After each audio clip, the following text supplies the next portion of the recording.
घर में 5 जहर हैं, पांचों जहर को बाहर निकालो आप। केवल डायबिटीज नहीं, आपके जीवन के सारे रोग खत्म हो जाएंगे। रसोई घर को जो बिगाड़ा है इन लोगों ने, 5 जहर रसोई घर में प्रवेश करा करके बिगाड़ा है। उसमें से उजला आटा यानी गेहूं का आटा, मैदा एक जहर, उजला नमक दूसरा जहर यानी आयोडीन नमक, ये दूसरा जहर है। तो गेहूं छोड़ा तो कहां जाना है? बाजरी, जवारी, मकई, मड़ुआ के पास जाना है, जौ के पास जाना है। उजला नमक अगर छोड़ना है तो कहां जाना है? सेंधा नमक पर जाना है, काला नमक पर जाना है, आपके यहां के सांभर झील के नमक पर जाना है। यह शुद्ध नमक है। तो दूसरा जहर हुआ। तीसरा जो जहर इन्होंने डाला है चीनी। चीनी का पिंड छोड़ो, चीनी बंद कर दो। चीनी की जगह जितनी इच्छा है उतना गुड़ खाओ, भूरा खाओ, खांड खाओ। ये डायबिटीज की अच्छी दवा है। गुड़ डायबिटीज की अच्छी दवाओं में से एक है। हमारे यहां जितने डायबिटीज के मरीजों की चिकित्सा होती है ना, सबको लिख के देता हूं प्रिस्क्रिप्शन पैड पर, प्रतिदिन गुड़ खाओ। हाँ, रसगुल्ला खाने का मन है जरूर खाओ, गुड़ वाला खाओ।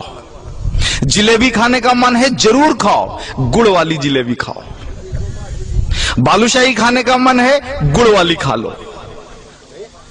जितना मीठा खाने का मन है खाओ, गुड़ वाली खा लो।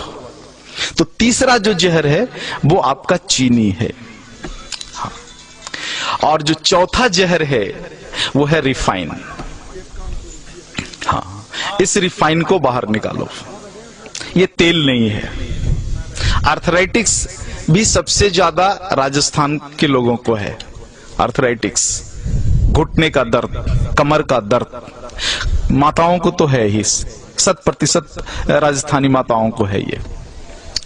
कारण आपने इस शरीर को तेल और घी तो दिया नहीं, तेल के नाम पर रिफाइन दिया और घी के नाम पर बटर ऑयल दिया।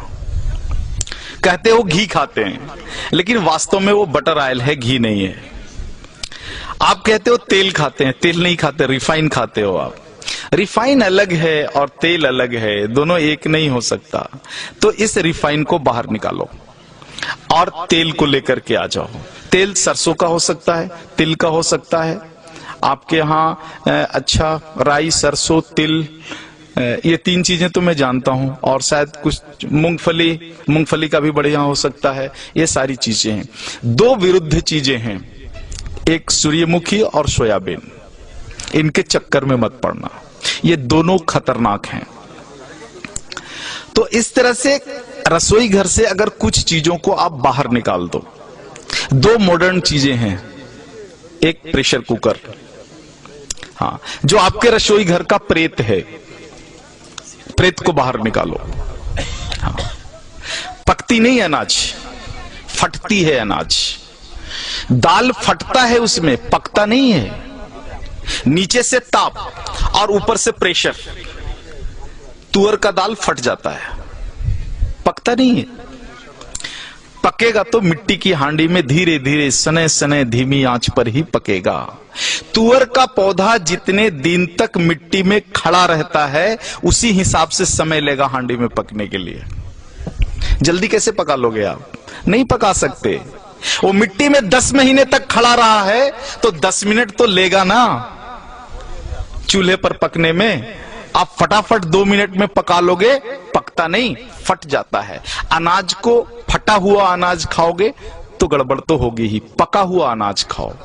प्रेशर कुकर में कोई भी अनाज नहीं पकता, केवल फटता है। तो इस प्रेत को बाहर निकाल दो। और दूसरा प्रेत तो कम है, जो है फ्रिज। हाँ, इसको बाहर निकाल दो। शरीर को अग्नि चाहिए। फ्रिज की सारी वस्तुएं शरीर के अग्नि को खराब कर देने वाली है। शरीर में अग्नि नहीं होगा तो पचेगा ही नहीं, और पचेगा नहीं तो सड़ेगा, और सड़ेगा तो वायु निकलेगा, और वायु निकलेगा तो पता है वायु क्या क्या करता है? पूरे शरीर में उपद्रव करता है। पैरालिसिस इसी में से आया हुआ है, हार्ट अटैक इसी में से आया हुआ है, ब्रेन हैमरेज इसी में से आया हुआ है। तो ये 2 प्रेत को निकाल दो, और इन वस्तुओं को अगर आप निकाल दो रसोई घर से बाहर, तो बचा हुआ 25% डायबिटीज वहीं खत्म हो जाता है।